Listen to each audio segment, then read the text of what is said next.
quick advertisement before we get started. Unfortunately, because of a software problem, we lost about half of our guest Lee's audio. Just bear with us in the second half and check out Lee's documentary, A Train Near Magdeburg, as well as his podcast, Discussing Who. All right, now the show. If we got a show for you, Lil Sean.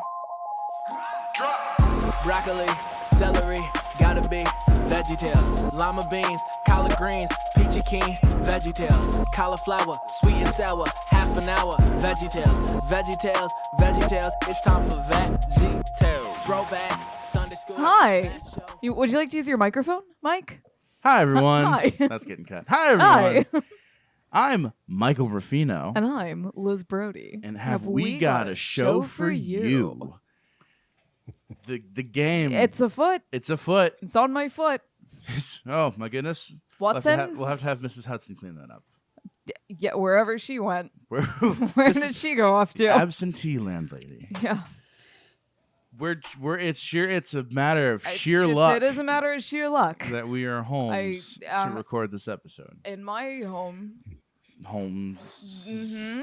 Indeed. Yep. Sheerluck Holmes and the Golden Ruler. Sheerluck Holmes. Sheerluck Holmes. Sheerluck and the Golden Ruler. And the Golden Ruler. Mm-hmm. We have a guest? We have a guest. Writer, actor, educator, podcaster. You tell me if I'm leaving anything out here, Lee. Lee Shackleford, everybody. Hi, folks. Yeah, glad to be here. And former Church of Christ minister. How about that? Oh, my. Oh. Church of Christ, that's the no instruments. Right. And that's all.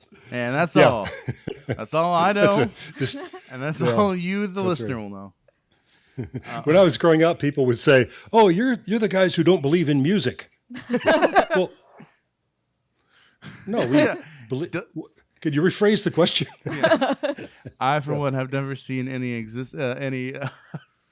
evidence of the existence of music. Yeah, well, as a former Orthodox Jew, the table can be an instrument. That is, there are many options. You just have to make your own. That's right. Yeah. A joyful noise. Exactly. I picked Lee for this episode because he was my screenwriting professor in college and the premier Holmesian that I know, other than Liz Brody. It's been a minute for me, so you got to dip back in. Yeah. Gotcha. Lee, if you don't mind sharing your religion / VeggieTales / Sherlock Holmes bona fides. Take your time. We got 90 minutes. Yeah. Oh dear. Yeah. I'm also one of the co-hosts on a podcast about Doctor Who called Discussing Who, which I encourage people to lean toward if they're so inclined. But sometimes we feel guilty because we'll take an hour to talk about an hour-long episode. So if you've got 90 minutes to unpack this one segment of this episode, then that's pretty cool. We commonly take twice as long, if not 3 times as long, to discuss a half-hour children's cartoon. Mm-hmm. Yeah, I love it. Yeah. Because like you say, tangents are inevitable. When I've always been a fan of complex stories told through comedy, puppets, and animation. If you're not a biblical literalist or just plain have no sense of humor, then I always think sometimes this is a great way of getting across very healthy and constructive messages. And I was looking for things like that to introduce my son to when he came along, and that was in 1996. So the timing was perfect for VeggieTales. And I was just impressed with them from right out of the gate. I said, these guys are just not your ordinary children's show writers. I was surprised by how often they reference Monty Python's Flying Circus of all things. Oh yes, and the Monty Python films. I so so that was a pleasant surprise. But trying to work in the I'm a playwright and a screenwriter, so trying to work in those industries, I'd learned the term skew bimodally, and that's this whole idea which Disney had really done from the beginning, that a show that may attract a very young audience is probably going to have their parents, bringing them to the theater, or, after the 50s, they're going to be there at the TV set with them. So you can either run the parents off, or you can draw them in by making some of this content appeal to them as well. So in the boardrooms where they talk about these TV shows, they call that skewing bimodally. It's for two different audiences at once. I think when I was a kid, one of my favorite things was Rocky and Friends, later repackaged as Rocky and Bullwinkle. And, those shows, well, they aired in prime time for one thing, but as did the Jetsons and the Flintstones. But it was clear that they were for both audiences at once. And it's something that I really admire about VeggieTales. And the songs are really good. Oh, yeah. They are really good. That kind of knocked me out for the beginning, because, a lot of the songs that you're supposed to sing along with in quote children's television are kind of not. So, because it's hard.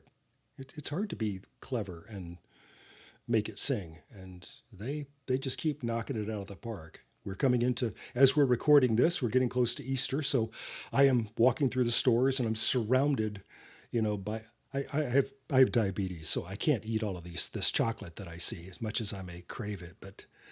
And so I feel a worshipful urge build up inside me. So I say, the bunny, I love the bunny. And that's going back a ways. Yeah. The classic. Anyway,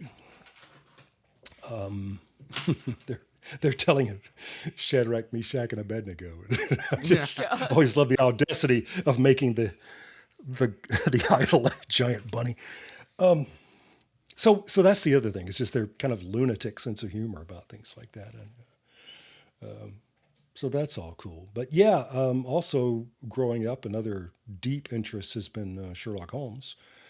And I have written a lot about Sherlock Holmes, so short stories and things like that. Wrote a play called Holmes and Watson that was performed off-Broadway many, many years ago, and has since been done many times around the country. And I drew a lot of Sherlockian cartoons. And all of those got the attention of the Baker Street Irregulars, who you may know as the invitation-only, very elite group of Sherlock Holmes, quote, literary scholars. Well, and a lot of them are genuine literary scholars, these people. But I was invited to the dinners starting about the same time the play was in New York. And they meet once a year in New York. And 3 years ago, at one of the dinners, they called my name as being one of the people being invested into the inner circle. So I'm now Lee Shackleford, BSI. Thank you very much. Oh. And, mazel. Golf thank claps. you. Yeah. Golf clap. It was a big deal for me, a long time coming. But I was raised in the very, very, very conservative Church of Christ in Alabama, and my dad was the minister. And so I grew up as the preacher's kid, and we all know the dynamic there. The pressure put on to be perfect in all things. And just about the time I was walking and talking, so I don't remember this, but my sister, who is 5 years older, she remembers very well the day that my dad got fired. And now looking back, I think this is a great story. This is during segregation. Okay, this is the early 60s. There was white, the town where we grew up, and there was black part of the town that we grew up. And my dad, as the minister, he had the elders kind of encouraging him to increase membership. And they said, we should have an event where we invite people from other churches of Christ in the area to come and meet with us, just on a Sunday morning or a Sunday night. And my dad invited the whole congregation, the whole black congregation from the Church of Christ across town. And shortly after that, the elders met and they basically said, I suppose you think that's funny. Yeah. And that was his last Sunday at that church. I look back on that and think of him as being a hero. He was doing what a lot of people were doing that we now think of as being heroes of the civil rights movement, as it was being called in that historical period anyway, that he was testing the waters, testing to see what can be done, what absolutely cannot be done. And really all that proved was that this is a group of people, a group of white people who said, no, these people are not welcome inside our church. So when they said, that you don't belong here, he basically said, you're right. And so that didn't break his heart to be asked to move on somewhere else, which he did. And then that was the church that I grew up in. And it was, looking back, I would say it is not a healthy upbringing. A lot of things that I was taught in those days. But we moved on and formed a new church. I guess this is what always happens, right? You get enough people who are disgruntled, they'll move on and say, let's start our own church. And we did that in another part of Jefferson County. And that became the place where I really grew up. And I went away to college and my adventures in New York and things like that. And at one point they wooed me back. They said, would you think about coming back here and being ordained as a youth minister at this church? And you'll preach one Sunday out of 4 and just a lot of other things. And I did that for 6 years and got really, really burned out. And I was at a convention. They have these big events for youth leaders, I guess all over America. And I was at one of those, and there was a workshop about burnout. And I said, I really need to go to this. And I was in that little group of people. And one of the first things we did was we talked about, how long have you been doing this? And I must have spoken first because I said 6 years. And the other youth ministers in the room went, what? And I said, is that, why are you saying that? And they said, that the average job life in this position is 1.5 years. I said, no, nobody's ever told me that. But I'm not surprised. It's, yeah, I don't know. And I think I was too young to be doing that anyway. I don't think I was very good at it. But also at that same conference, though, I remember saying to someone who was really kind of a well-known master of youth leading, I said, I really don't think I'm very good at this. Maybe this is not my calling. And I said, what I said was, I think I'm the worst youth minister in the world. And he gave me a quick checklist of things that he's had youth ministers tell him that they've done, and I won't repeat them here. Yes. Yeah. He said, have you done this? I said, no. He said, how about this? No. How about this? No. Yeah. He said, no, you're not the worst. Yeah. Well, I guess you're right. Worst is a pretty strong term. Anyway, but then was my lateral move to teaching somewhere else, which was in the world of the live theater and back at my alma mater, back at University of Alabama at Birmingham. And that's where I met Michael, and my life has just been sailing uphill ever since. Everything's coming up roses. Oh, yeah. Yeah. Well, I'm sure that's a cause and effect relationship. Yeah, exactly. Yeah, and I take full credit for it, like Sheerluck Holmes. Yes. Exactly. Yeah. If you're willing to get into it, Lee, if you don't mind my asking, where do you find yourself on your religious or faith journey now? I identify strongly now as a Unitarian Universalist, Okay. which I know a lot of people will say, well, you're going to hell. But if only because we're not creedal, we don't have a sacred book. And you know, the careful study of the Bible is one of the things that led me in that direction. It's hard to study the actual history of how that book came together and come away with the idea of its inerrancy or its infallibility. That's just me talking, but that's what I discovered anyway. You would have made a great rabbi. I take that as a great compliment. The film project that I'm working on now is about Jews and the Holocaust. That's a very kind of an understatement, or tip of the iceberg. But in the process of working on that, I have gotten to know so many observant, practicing Jews and rabbis, particularly. I am so impressed with them. I cherish the idea that I would have made a good rabbi. They definitely believe that this book is to be argued about. Oh yeah. Yeah. And I love that. I love that. But this is a tangent because we said we were going to do that. Something that I heard a rabbi say not too long ago has just touched my heart so deeply that I just can't stop thinking about it. When we were talking about people coming of age, about bar mitzvah and bat mitzvah, and just in the culture generally about people leaving childhood and becoming adults. And this rabbi told me, he said, I sometimes feel like an outsider in this way, because the whole culture tells young women that now what they're supposed to be doing is making themselves attractive to attract the right man. And what I tell girls at their bat mitzvah is, your job now is to screen the applicants. You're not out there to get them. They are coming to you. Yeah.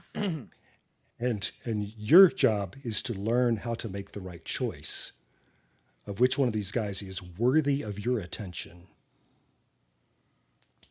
Yeah. And I said, wow. I've been listening to Natalism, the podcast with Josh Borman and June from Western Kabuki, and the episode I was listening to, they were just talking about beauty standards and a lot of like very religious sects. And I've been watching a lot of Alyssa Grenfeld's ex-Mormon YouTube, and I absolutely just lost my. It's been a very long day, and I was like, I had a really great, insightful point that I just absolutely lost. Oh my god. And it was so I am so sorry. It has been the longest day.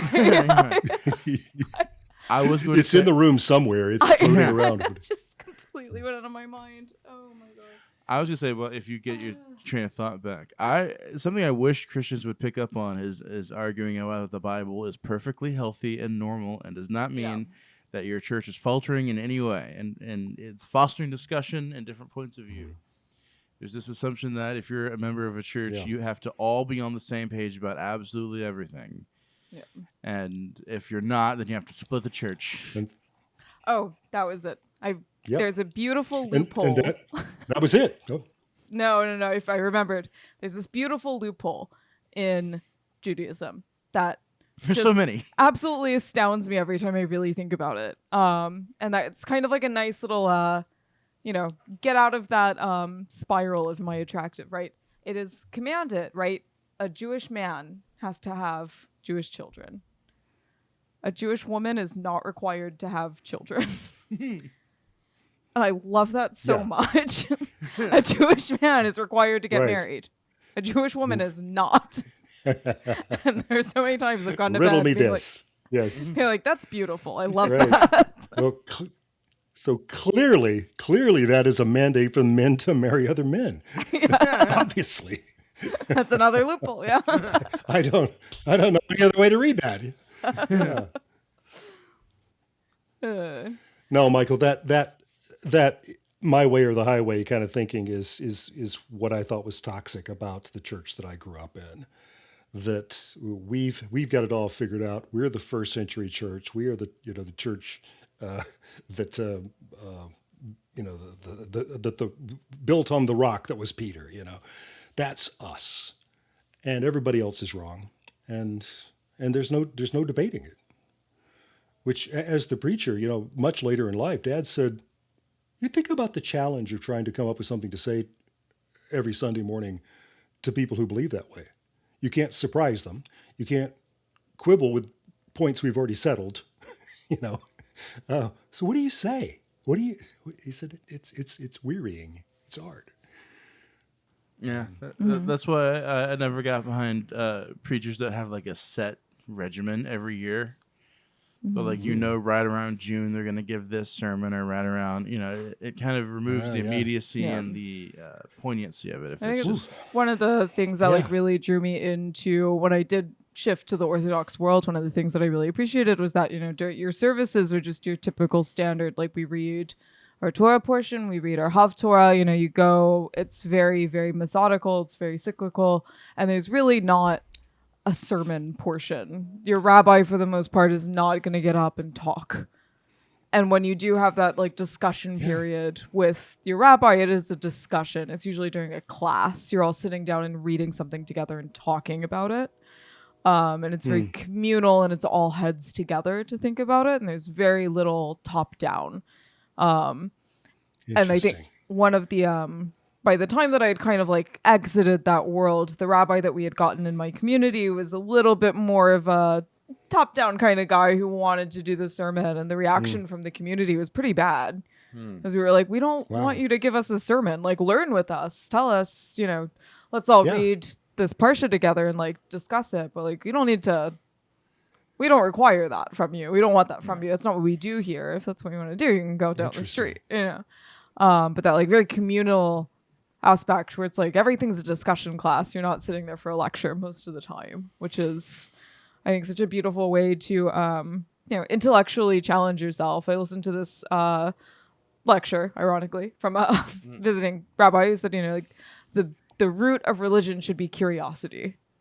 And when you have that communal discussion and you're intellectually challenging yourself, that curiosity continually refreshes itself, and you're finding new things and each passage. I think that's one of the reasons why my whole life I've been really dedicated to reading certain texts on repeat so I can reanalyze them. One of those was always Hound of Baskerville. Oh, yes. So to tie back. Yeah. And we're back. And we're back. Yeah. But that's fascinating to me. That feels so liberating. Gosh, yeah, I'm envious. Yeah, it was pretty like nice. the catechism classes too, where you can just talk to a priest or minister. There's not that, orator status that you give them, where you just have to sit there for 45 minutes to an hour. I like the dialogue, because ultimately, I believe in Christianity is a dialogue between you and God. One hopes. One hopes. Yeah. And this is really what drew me to Unitarian Universalism, is just the recognition that we don't have all the answers. We don't know. And the joke, you may have heard, with your image of the Ku Klux Klan burning a cross, somewhere, how do you know that you've anchored your local Unitarian Universalist church? They burn a question mark in your yard. I love that. Well, it sounds like universal Unitarians are we don't know. Christians are we might be able to know one day, and Jews are we're pretty sure we can't know. Yeah. We're not supposed to know. We don't want to know. There you go. Yeah. There's also a little bit of it doesn't really matter. No, does it? What difference does it doesn't really matter. It doesn't really matter. Yeah. Yeah. You could tell me tomorrow for sure. It's okay. You can eat that sourdough on Pesach. I'd be like, we gotten this far. We're here. We might as well stay where All right, let's get into this. Well, first of all, Lee, what's your favorite Holmes story? Oh yeah. Probably the novel A Sign of Four. There are 4 novels and 56 short stories, and everybody's favorite novel is The Hound of the Baskervilles, but to me, it suffers from the fact that Holmes isn't in it for a great deal of the story. And Sign of the Four, he's in there from start to finish, and it's just some of Arthur Conan Doyle's wild and weird characters that he came up with. The story is just full of them, and twists and turns. And he really wanted to write historical fiction. That's really what he wanted to do. And so there's the inevitable flashback in Sign of Four, where we go back to the Indian mutiny, as they call it in Great Britain, the time of the mutiny. And so he gets to tell us a whole exotic, interesting story about India at that time, and then come back to the present, as it were, and Holmes and Watson trying to put all that together to figure out who's got the treasure. I remember first reading A Study in Scarlet in 2nd grade for a book report. And that's what got me into Holmes. Yeah. And the Mormon detour, let's call it. The Mormon Yes. The Mormon detour. I was asking, is this the same book? What's happening? Yeah, right. You can tell this is what he really wants to write. Yeah, and there have been films made of almost all of the Sherlock Holmes stories, certainly all the novels, but we always sort of skip the land of the Mormons because they are not the good guys. No. And a more enlightened view says maybe we don't have to make a film with that story. We could skip that part. I came to I loved watching. I would stay up late. My dad worked late night, so I try and stay up. So I would watch, the Next Generation reruns on BBC America, and was like, loved Dad as a character, and was like, ooh, the Sherlock Holmes things that he's doing is interesting. I was in like 3rd, 4th grade. So I was like, I think I should read some of that. And the only text available in my school library was Hound of the Baskervilles. And then when I moved, I had still not returned that to the library. So I was like, I guess I just have this now. I guess I just have to read this. It's a mystery. Yeah. Because it was the only one I owned. And Los Perales school library. I'm so sorry. It's somewhere. I don't know where. Formal apologies to the school library. Yeah. So your entry point for Holmes was Elementary Dear Data. Yes. That's the name of that episode. I was pitching to that series at that time, and one of the stories that I pitched would have figured out how to get Moriarty out of the holodeck. Which is my favorite episode, and I was not informed of your involvement until 8 years into our friendship, and I was like, the man himself. Ooh, yeah. The episode ended up being called Ship in a Bottle, and by the time it had gone through many other hands, I don't even have a story by credit on it. That is, as they say, showbiz. Yeah, I was gonna say you and Harlan Ellison can make a little club. Yeah. But I still know that I'm the guy who got Moriarty out of the holodeck. And we appreciate it, sir. That's it, whether anybody else knows it or not. Now there was a 50 other people will know. Back when you had to negotiate with the Conan Doyle estate to do anything Sherlock related, it's all in the public domain now, but back those days, in the early 90s, it was not. And I knew well, thanks to the Baker Street Irregulars, I knew the fellow who was the American executor for the rights. So I had him in the conversations at Paramount about doing another Sherlock Holmes related story. And so he passed just recently, and I was just thinking, well, there goes, I think, the only other person who knows that I originated that story. Doggone it. But we will get the word out. That's how it goes. The people must know. We're shouting it out now. I was invited to a convention a Star Trek convention in Birmingham. I won't say the name of the enterprise, but they decided to go to IMDb and look for my credits, and they couldn't find my credit on it because I don't officially have one, and they withdrew the invitation. I was a little irked by that. Yeah, I would be too. Then they sent me. They sent me a very nice letter explaining how to get tickets for the event. They said, "But you can still come." Yeah. And I said, "Oh, 20% thank you. discount. That's very nice of you. Yeah. We'll still let you But you're in not the going door. to block Yeah. me at the door." Yeah. Jeez. Anyway, We won't set to kill the second we see it. that's right. Yeah. No, I'm not still pouting about something that happened 36 years ago. No, I'm not. Anyway. Okay, countertop scene. Countertop scene. This is a good classic countertop scene. I liked that we didn't have a gimmick for the most part, and the gimmick we did have, I'm getting ahead of myself again. I loved this. I loved this so much. We have classic Larry, classic Bob. Yeah. They got a letter. We got a letter.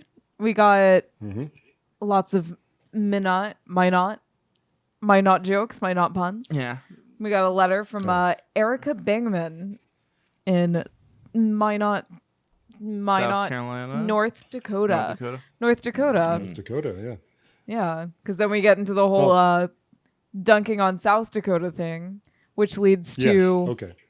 the little South Dakota apology sequence. Which I find myself having to apologize on Liz's behalf on this podcast.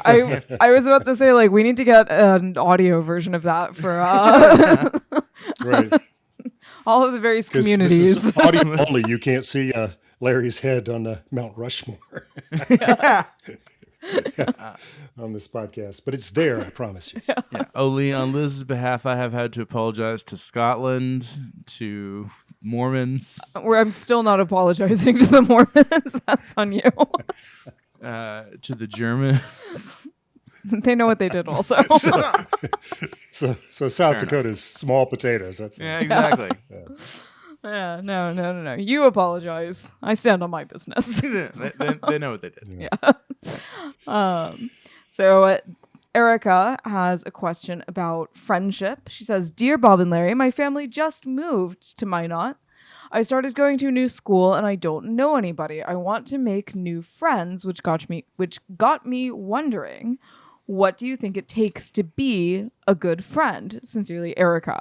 And I find this a very interesting letter because it's a little more complex than I think what we've gotten in the past. It's a little more complex than just how do I make friends. Yeah. There's some, I think it's an interesting, very focused letter. Usually we get letters that are a little more broad, a little more vague. I think this is where VeggieTales is starting to skew towards slightly older kids. Yeah. I was going to say, this is a little more conceptual than what we've gotten in the past. I think in the past, in earlier seasons, we would have gotten, how do I make friends? And here we're getting, How are you a good friend? how do I be a good friend? And they could have gone with just how do I like talk to my classmates? Like, where do I start? This is more, once I've made that connection, what am I supposed to do? Which doesn't imply that she's probably like 8. Yeah. I appreciate that. And then we have stories for her. We got 2 stories. We got for 2 her. stories. Our first story is the Manny runs Don away. Quixote, Oh, the it's the Manny runs away from home episode of Black Books. Yeah. Get this lovely little Don Quixote parody that seemed like it was more for adults. Yeah. Well, a lot of the literary parody ones tend to be kind of more Yeah. but this one, I will say, this one parodies Don Quixote about as much as Madame Blueberry has to do with Madame Bovary. Right. I was going to say, yeah. We have to assume that the principal VeggieTales audience has not read Madame Bovary. Yeah. Or The Grapes of Wrath, for that matter. Yeah, exactly. No, Phil Fisher was writing specifically for me. Yes, right. Yeah, I love you get a Don Quixote's type, you get a Sancho type, and you get windmills. And really, what more do you need? We get a Salvador Dali cameo. Oh, yes. Yeah. Yes, that's right. I get jump scared every time there's a human image in VeggieTales. And I was like, Yeah. it's unsettling to me a little bit. And then I was like, oh, it's Dali. That's worse. It's, Okay.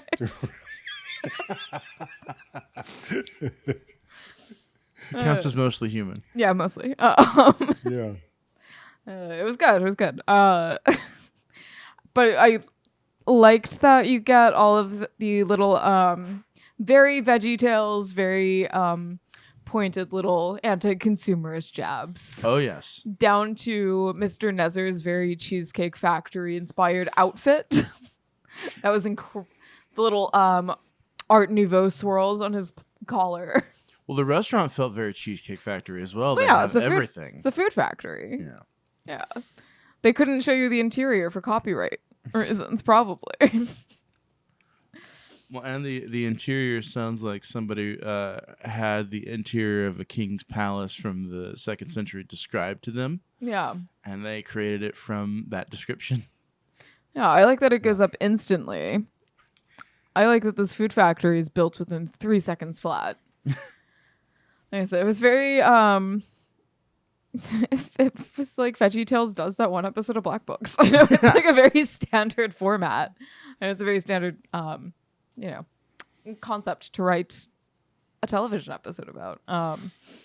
But the jokes themselves, I think it's because they do lean so heavily into that British humor. I was like, this feels so one-to-one of a totally different thing than what they're parodying. And I do like in an episode about friendships, like even though it would make sense to ultimately cast Archibald as Sherlock Holmes, you got him in there. You got him and Mr. Lent in there. I would not have casted Archie as Sherlock. As a competent Sherlock, probably not. No. As a competent Sherlock, yes. As this incompetent Sherlock, probably not. Yeah. Yeah. But we got out of this one, I think the interesting where I said like this is very much like for adults. It's very interesting that Mr. Lunt has to kind of save Archie from himself. Yeah. In the jail scene, and he has to like deny him of his extra hot salsa because he understands that. I'm skipping over the plot completely.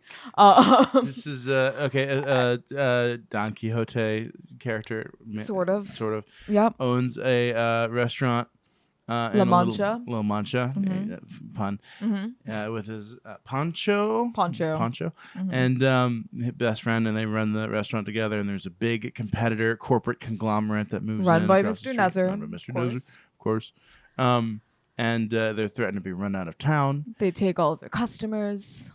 Sorry, guests, as we call them in the industry. Naturally. Yeah.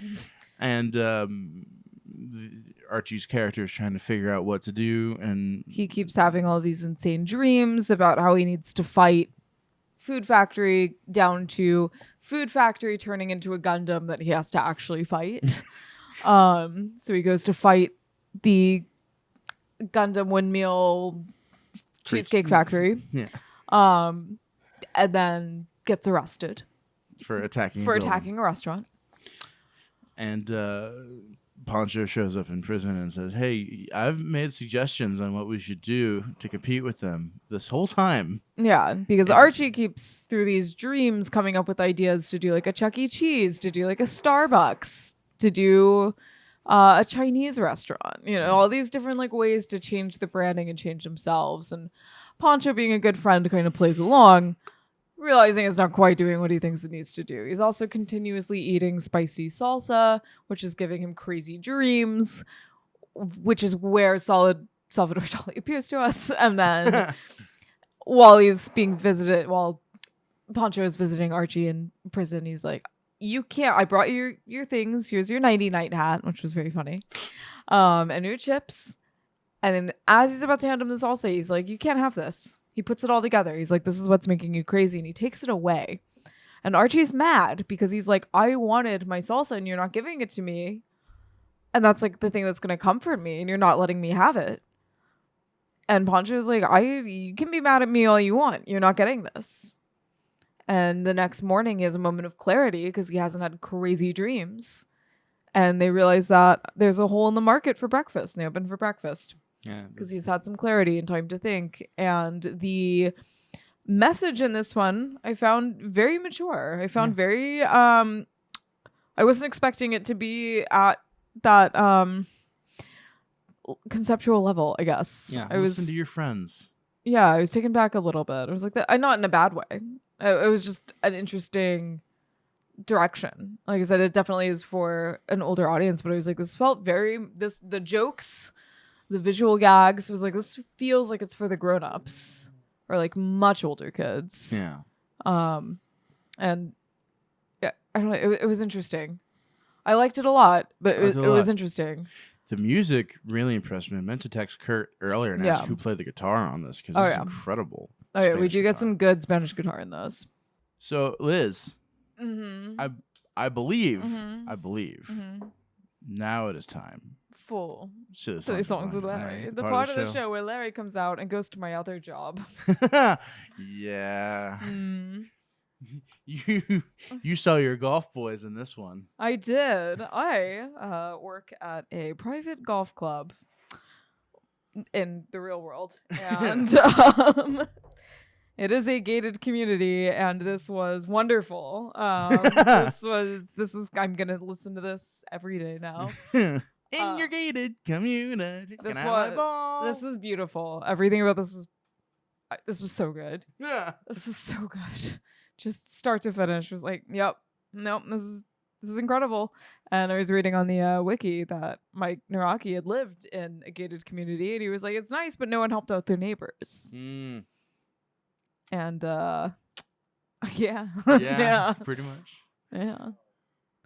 Yeah. I liked the physical.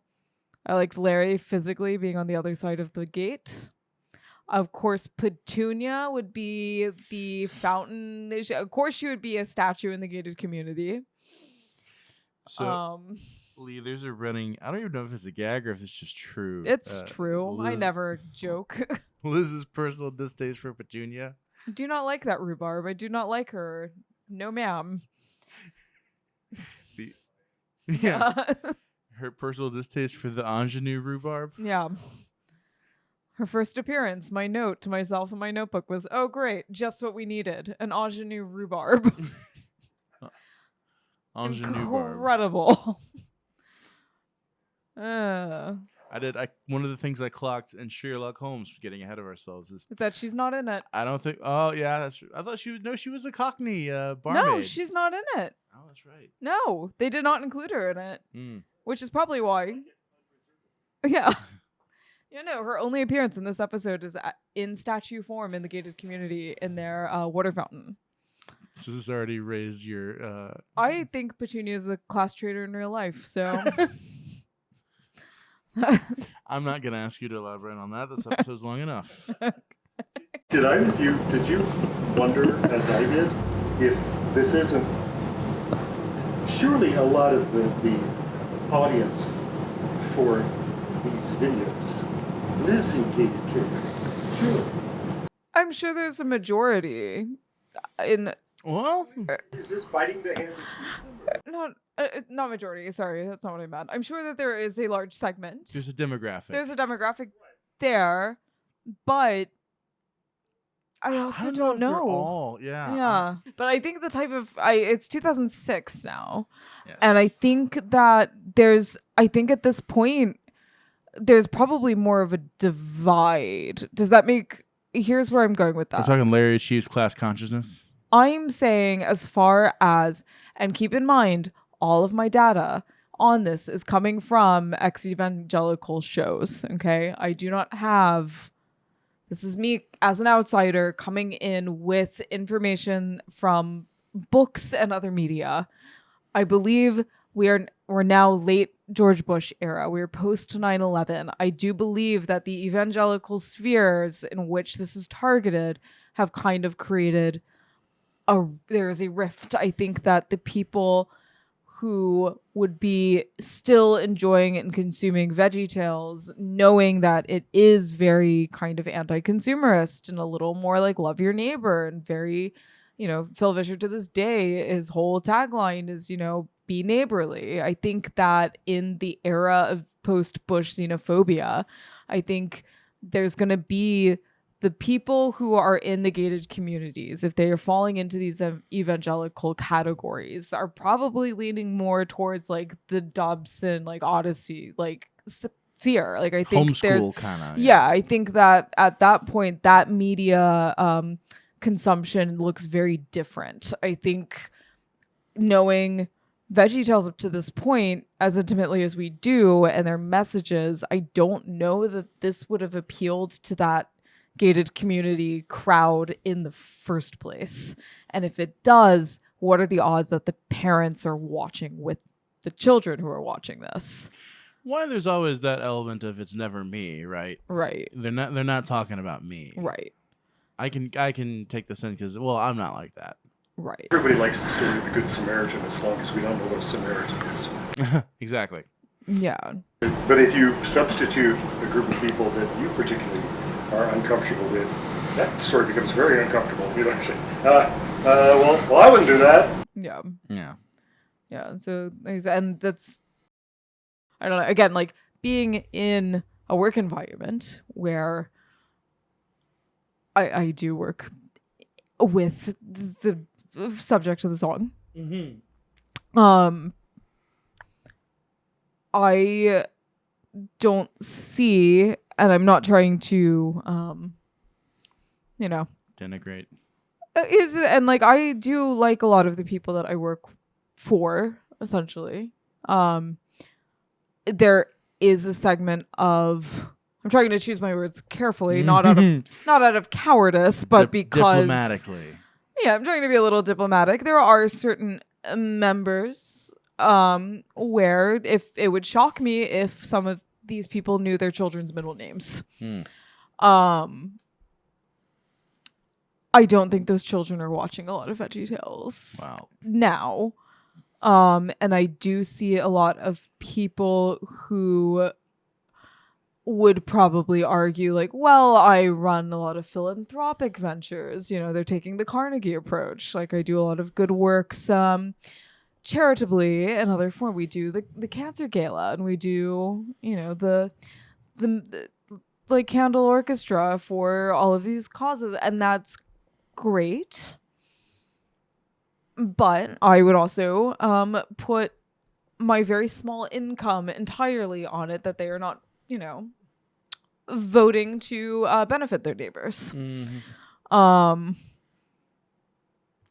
that's what makes being human messy, is that it's a lot of people that I'm like, I like talking to them. I think that at heart, they're probably good people.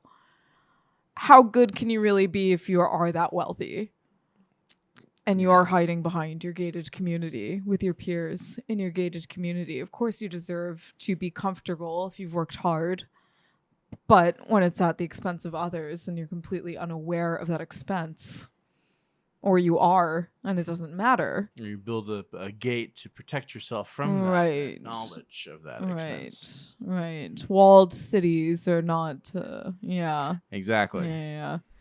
And I've definitely spoken to a lot of the younger, my peers and slightly younger, who are from either the neighborhood or very close. And they are, one, terrified of going into our largest city proper. The actual idea of downtown Birmingham is terrifying to them, which is insane. Yeah, just don't park in any lots and you're good. Yeah. I was like, why would that be? Why is that off limits? Why is that terrifying? And I realize these are people who don't see unhoused people on the daily. And these are people who don't see addiction on the daily, or at least not in the forms that they take when it's on the street. And these are people that don't see the diversity of our city. And these are people that don't see the trash on the streets. And none of these things are inherently dangerous. None of these things are threatening to you as a person. But it does make you aware of your surroundings in a way that's extremely uncomfortable, and that discomfort when you are very comfortable is a threat. So you don't want to look at it. Well, there's, of course, always famously what Jesus said about the wealthy. Something, something, eye of a needle, camel, and whatnot. Yeah. Yeah. But the song was funny. The song is great. The song hit home. No, the song is good. The song is really good. I like that it just ends. Yeah. I was like, that's brilliant. What have you ever actually found yourself in I lost my ball, I need to go get it? Oh yeah. I had. Oh yeah. Mine might be a little bit unique. I had a neighbor whose father owned all the farmland that became the subdivision that I grew up in. But when he sold it, he maintained like a little patch of it, and he had a lake and some horses, or a pond and a couple of horses. I thought you said leak. Just one leak. So veggies on the mind. Yeah. Yeah. He grew one leek every year. It was huge. They share the horses share the leek. There was a pond and there was a barn and there was 2 horses, and every now and again you could walk outside and feed the horses because he just had a fence and horses there. But if you knocked a ball into that fenced off part of his lawn, it's gone. You might as well say goodbye. Because he did not contact. He did not particularly like the fact that his father sold the land for a subdivision, and never spoke to any of the people in the subdivision. He was sort of Arbu Radley, if you will. Yeah.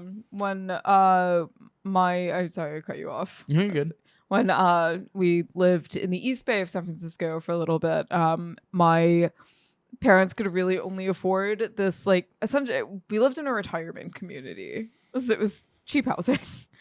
And because it was cheap, there were a lot of young families moving in, to which the elderly residents were very disgruntled by our presence. They were like, we moved here to not have to look at children every day. And my brother was a baseball player, so I would like go and, we would play baseball. We lost a lot of balls to a lot of very crotchety old people. I never thought I would see that day. And we never had that like cute, like in Malcolm in the Middle, where Dewey like loses his ball and then he becomes friends with the neighbor because he goes to get the ball, and everyone's like, that old mean man. And he's like, that's my best friend. No, it's just an old mean man in your case. Yeah, I know. It was just an old mean man. He didn't like invite us in and like tell us like stories from the war. They were just like, get out of there. He wasn't cool, blind James Earl Jones from The Sandlot. No, he was not. Don't we all wish we could be, though? Yeah. And Petunia's there. All right. Petunia. All right. Sheerluck Holmes in the Golden Lee, there's Ruler. a mystery afoot. Uh-huh. I like that right away. We got some great set design. That was some premiere sets. Very good set design. Also, I like that this version of Holmes and Watson go to the bar to brag. I like that they get cake instead of Coke. Yeah. That was good. His cake. Holmes does have a cake problem. And the pub is called Doyle's. Yeah. Clocked that one. I was like, that's cute. Lee, wasn't there a version of... I feel like there was a version of the story where the twist was Watson was solving all the crimes and Holmes was like an idiot or an actor or something like that? Yeah, that's a film with Ben Kingsley as Watson, of all people, and Michael Caine. He is hired to pretend to be Sherlock Holmes, that he was actually a version that Watson made up. But the problem is that Michael Caine's character is a complete idiot. And that film is called... So, Sherlock Holmes and Dr. Watson are Midwestern Victorians. Are celebrating their success in the recent case. Yeah. We've got our Chicago Bears fans sitting at the bar in London, and yep. We get this thrilling musical number in which Sheerluck is overshadowing Watson, who's kind of getting dunked on for his love of vocabulary and his love of words and just being smart. And Sheerluck is just sheer audacity and charisma. So Sheer gall. yeah. You think about the casting of the Holmes and Watson analogs here. Well, if we're doing the incompetent Sherlock Holmes thing, Yeah. that's Larry. Yeah. If we were doing a straight Sherlock Holmes thing, I could see it be, Archie or Jerry, or maybe. maybe. Well, no. No. I would be interested. I could be interested in seeing a Sherlock Holmes that is Archie and a Watson that is Palgrape. Okay. Sure. Yeah. All right. I just think obviously Larry's our Kermit. He's gonna be our guy every time, but I feel like Bob's our Kermit and Larry is kind of our Fozzie Bear. okay, yeah. But they did just Obviously sensible. Yeah. yes. But my fan casting I made just now just made me think of the exchange. I'd be lost without my Boswell. Huh? Yeah. Yeah, what? Yeah. Okay. All right. I can see this. All right. I support it now. I was kind of against it up until that moment. I think Archie's a little too. Maybe it'll work. You know what? It's fine. You're selling yourself on it. Okay, you sold me. I got it. All right. Okay, cool. You know what? Sure. I'll put the down payment. No, I got it. All right. Yeah. I guess what I'm saying is that you couldn't do it the other way around. Bob couldn't. Oh, no. Absolutely not. No. Yeah. What? Their shapes are wrong. Yeah. Right. Traditionally, thanks to some of the lesser film versions, I would say, we have this idea that Watson is this rounder man, which is not canonical. That's not in the story. No. But yeah, Nigel Bruce kind of calcified that image. Yeah. And so we have Basil Rathbone is tall and slender, so obviously you need a cucumber and a tomato. The kind of the Abbott and Costello. Yeah. To make the point they're making here, for Watson, who's being wronged in this, he needs to be the one who's more level-headed. Yeah.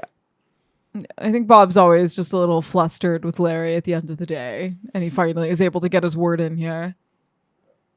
So I think Larry tends to get a big head about celebrity in general. So I think Yeah, Jonah's come out by now. He's tasted Hollywood. Yeah, he's late to set quite often. He's he likes the celebrity life. Of course he wouldn't sign Watson's name. I think the good casting choice of Larry is that we know that as a duo, like Larry would be nowhere without Bob. Yeah, Bob's the organizational. Yeah, we know that we need the Bob to make this team work. He can't do this on his own at all. So having Larry be a Holmes who is extremely, extremely reliant on his Watson is like very, very it's true to their characters in the show. So even if you're a child watching this with no understanding of Sherlock Holmes, you understand that Bob and Larry dynamic enough to know why this is meaningful and like works the way that it works. It could ground. I think the thing that's successful about a lot of VeggieTales parody is you don't need to know the parody, and you probably won't because you're a child. Yeah. So this grounds you in the story and could be like a good introduction to a generation that has outgrown Great Mouse Detective. Earlier, my play Holmes and Watson, and I was fascinated to think about this VeggieTales because the problem at the center of my play is essentially the same one. Conan Doyle fired Sherlock Holmes, killed him off, and public outcry encouraged him to bring it back, and the publisher give writing a big chip. So he had to come up with a way of bringing Holmes back from the dead, and his first response was Hound of Baskervilles, which Watson is telling as a memoir of Sherlock Holmes. He remembers what Holmes was like back before he died. But then he wrote a short story in which Holmes came back and and it's been 3 years. And he says, no, I didn't die. I've been hiding all this time. I've been traveling the world, and I decided I could finally come back. And Watson embraces him and, says, it's just like old times. And reading that story when I was in graduate school, I was struck by the fact that I think that if my best friend let me believe he was dead, and then showed up 3 years later and said, surprise, I would punch him in the face. And Watson doesn't do that. But we also know, if people who are Holmes scholars, Watson lies. Sometimes he'll begin a story with saying, I'm going to obscure some of the details as I retell the story. Like he's doing it to change the names, to protect the innocent. But yeah, once we know that Watson lies, it sort of opens up a whole lot of... And Nicholas Meyer was struck by the same thing, and that's where 7% solution comes from. His explanation is that Watson has to come up with a reason why Holmes is out in public eye for 3 years, and it's because he's in Vienna being cured of his cocaine addiction by Sigmund Freud. And I think that's brilliant. But what I wanted to do was write a story that would just take place in the suite at Baker Street, in the sitting room at Baker Street, and would be that night when Holmes comes home. And to treat realistically what happens that Watson will later have to obscure. Watson really does want to wring his neck. And mostly to find out, why did you come back? If the person I am means that little to you, what are you doing here? And really, the whole chase, the little game of chess that they do in the whole story is trying to get to the fact that Holmes will not admit. He is too proud to admit that the reason he came back is because he is incomplete without Watson. He's never said so, but he doesn't know how to apologize or to speak the truth. So they find other ways around it, but it does have a happy ending. And the feeling that everything's okay now and they're going to go fight crime together. But that really is the story. And so when I saw Bob wrangling at the same thing, I thought, wow, it's Holmes and Watson.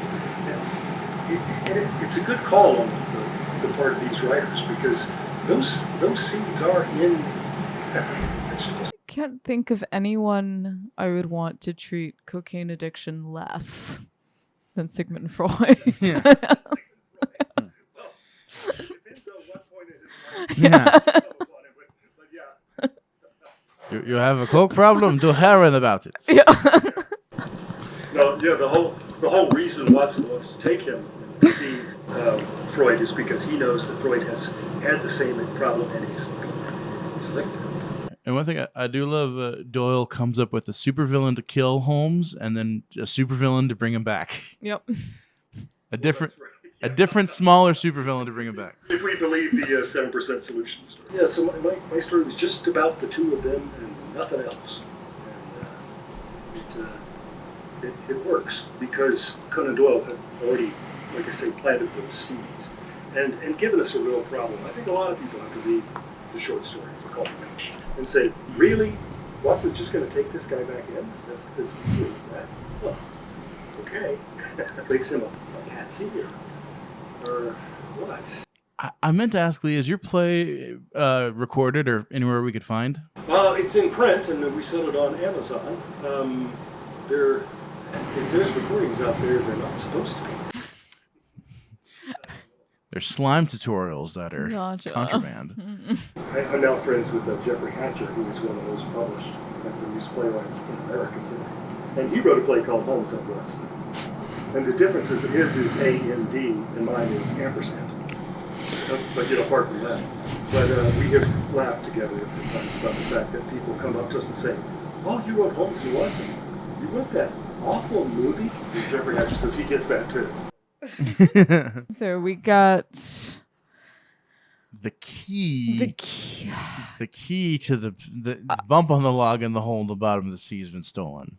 Yes. The key to the vault to the golden ruler has been stolen. Yes. Gets called. It's heavy enough that it leaves an invisible impression. Hey, listen, if I've had a bad day, I leave a visible impression in my pillow. Yeah. The whole palace scene, the thing that I also really liked about this episode is it's kind of like, since studio changes, since Phil Fisher's exit, we've had a slightly bumpy road, and I feel like we're back to hit after hit after hit. This is good. This is good. We got joke, hit. The footprint being the little P indention was fantastic. Larry getting like really caught up over the headless villain was like a classic Larry gag. Like, we're back. We're so back. Like, this is. I would say Bob's little CSI scanning thing predates Sherlock by about 4 years. We're right? not talking about that. Benedict Cumberbatch does not exist. Nope. And that might be for the best. Nope. I like that their rivals come in fish and chips. That was cute. Split Lestrade into two. Yeah, that was very cute. It was very classic.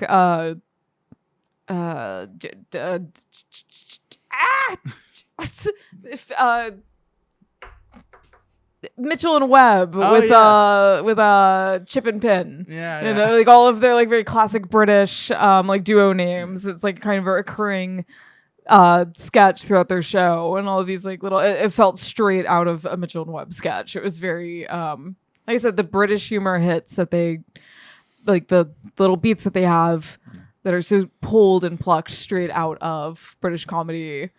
The move along, nothing to see here gag was my favorite. Yes. I like that every time we get a shot of the inside of the palace, there's more crime scene tape, which is like everywhere.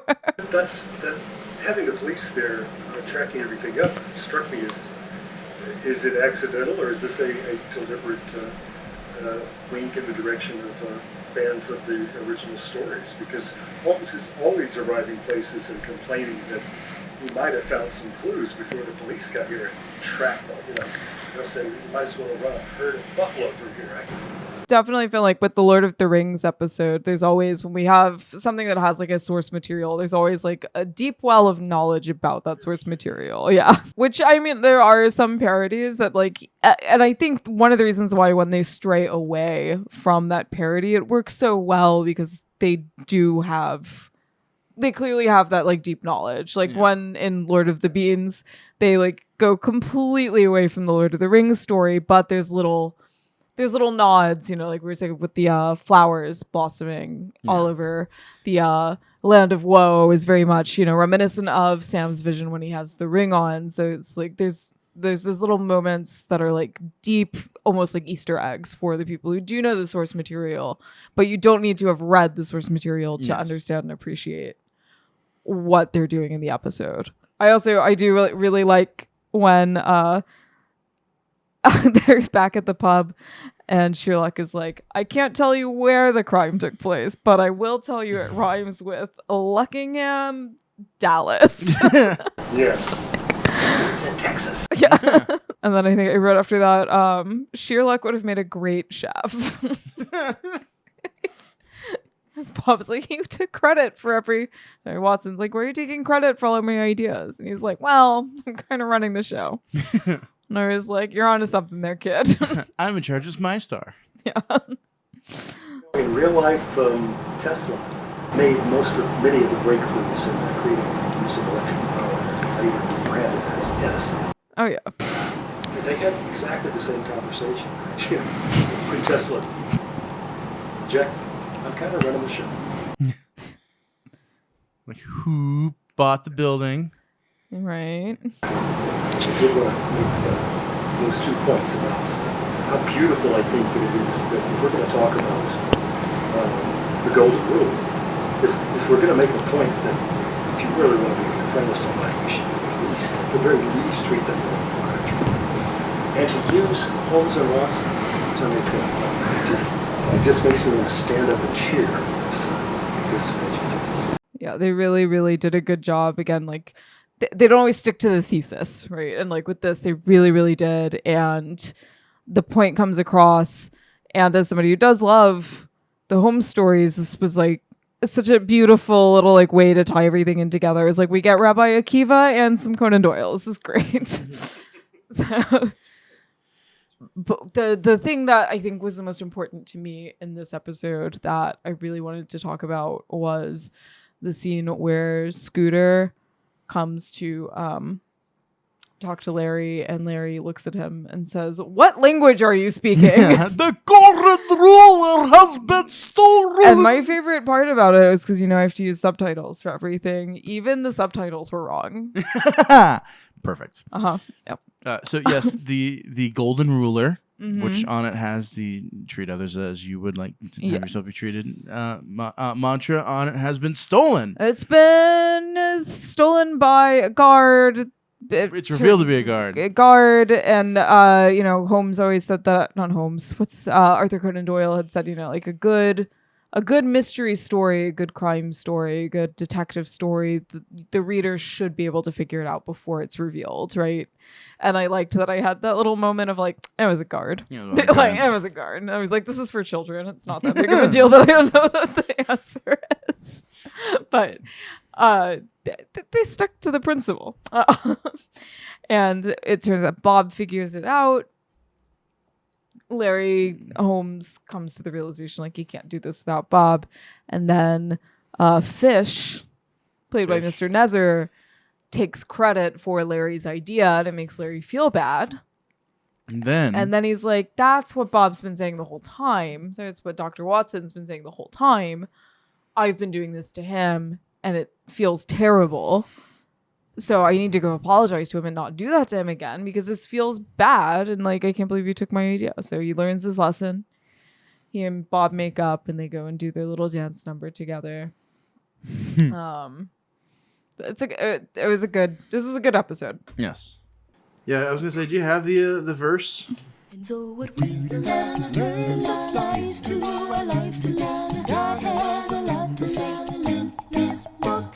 Yeah, so it's You see, we know that God's word is for everyone. And now that our song is done, we'll take a look. Proverbs 17:17, and I have some thoughts, but the idea though that I think really at the end of the day the verse is kind of irrelevant to the idea of the golden rule. So we call it Torah on one foot, which to my tradition is that which is hated to you do not do unto others, right? The golden rule can be worded differently. It all gets kind of the same message across, whether it's in the negative or the positive. But I think one thing that was like really effective with this is that like I got sad when Bob got sad. Yeah. I know these characters and their friendships, and like again with any good parody, if you know Sherlock Holmes, that's a difficult friend that'll affect you, and it's why those stories are compelling, and it works so well here, and it really answers the question, what does it mean to be a good friend? You have to do unto them what you would want them to do unto you. So like having this like frame, hitting those points in the story, it was really well done. So good job, Mike Naraki. Yeah. And we're in Proverbs land. Proverbs 17:17, a friend loves at all times and a brother is born for adversity. Here's Proverbs is an interesting book. And it's very interesting because especially in this chapter, we just have Shlomo ranting. Everything is disjointed. There is no central theme. This is his like Allen Ginsberg like moment. It's just stream of consciousness. So more or less. And that's fine. There's good advice, obviously. It got published. Well, he's the king. And I was like, a friend loves at all times. Great. And a brother is born for adversity. I was like, interesting. And I was like, I don't remember what the actual language of this verse is. And the language of the verse, I don't have it in front of me. I don't have Safari up anymore. But in the Hebrew, sibling. Which leads me to believe he's actually saying, like, a sibling is born. Like, they don't think these ideas are related. So you think it's more of a literal sibling and not a brother? It's like a very, like, I went and reread the chapter and I was like, I think, because he talks a lot about like family and he's like comparing family, and he's like they said, there's no central ideas. He's just talking. I was like, this isn't interesting because I'm obviously overthinking it, but I was like, to have just that like throwaway line about how your sibling is born for diversity at the end. It's like, okay. Again, there are times where I'm like, Cordy, the verse you're giving us is a little out of left field, and I was like, there's other friendship verses we could have gone with. That's not just King Solomon being like, and also Have you can yeah. Yeah. Well, you get all your. If you're a king and you have anything to share, it's gonna get shared. Yeah. It's like Marcus Aurelius. We're lucky that Marcus Aurelius's meditations were good because okay, the line that comes 2 verses before, which I felt would have also been appropriate, is better meet a bereaved she-bear than a fool immersed in nonsense. I've dated a couple of she bears. Lucky you. And some fools with nonsense. As a fool, Even King Solomon picked the bear over the man. Right? So one of the other things that I do like about this episode is that again, it's a very Jewish episode, right? It's the story of the Golden Rule comes from Rabbi Hillel and Rabbi Akiva. A student comes to Rabbi Hillel and Rabbi Akiva one day, and they're having a long discussion. The student's like, what? I got a question, right? Who can answer it best? Who am I going to pass him by? I want to know, while you're literally stand on one foot. Stand on one foot. What is Torah on one foot? What does Torah mean? What is the thesis of Torah? If I get to too long, didn't read, tell me Torah, 1 foot. And Rabbi Hillel's kind of like, let me think. And Rabbi Akiva gets on his 1 foot. He says, that which is hated to you, do not do unto others. And that's Torah on 1 foot. And Rabbi Hillel was like, yeah, that sounds good. Yeah. And 10 points. That becomes the golden rule. And I remember the episode of Lamb Chop where they sing about it. Yeah. Lamb Chop, famously Jewish. Yep. Oh, yes. True. Sherry Lewis is Jewish. Oh, really? Yes. Oh, okay. No, for real. I thought No, this Lamb was Chop genuine. Christian. No. Christian. No, Sherry Lewis is Jewish. So we watched a lot of Lamb Chop at my house. Thank you so Yeah, much. thank you. For joining us. I don't get to talk about VeggieTales. Well, Lee, anytime you want to come Yeah. back, you are welcome to do it. We talk about VeggieTales every week. And if you're one of my coworkers, every day. It doesn't help that we got asparagus on the menu right now. So. Is there anything you want to plug? Anything you're working on right now that you want to tell our listeners about? Yeah, a lot of people who listen to this show may want to keep their eyes open for a film called A Train Near Magdeburg. And the website is magdeburgtrain.com.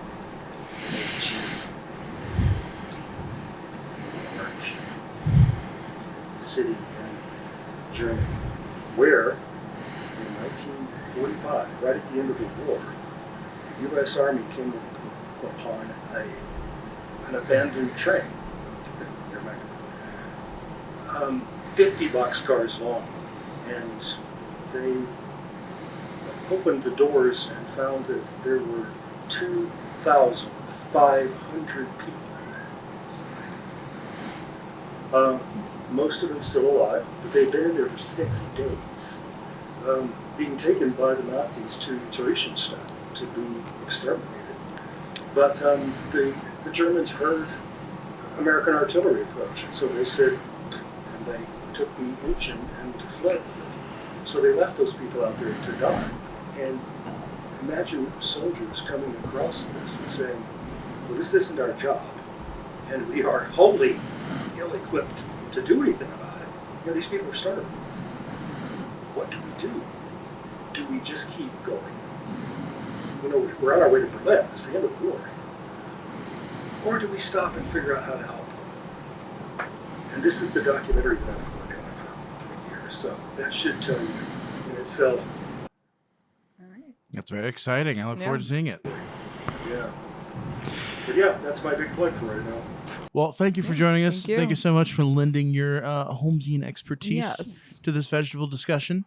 I've been Michael Rufino. I've been Liz Brody. And remember, God made you special. And he loves you very much. Goodbye. Goodbye.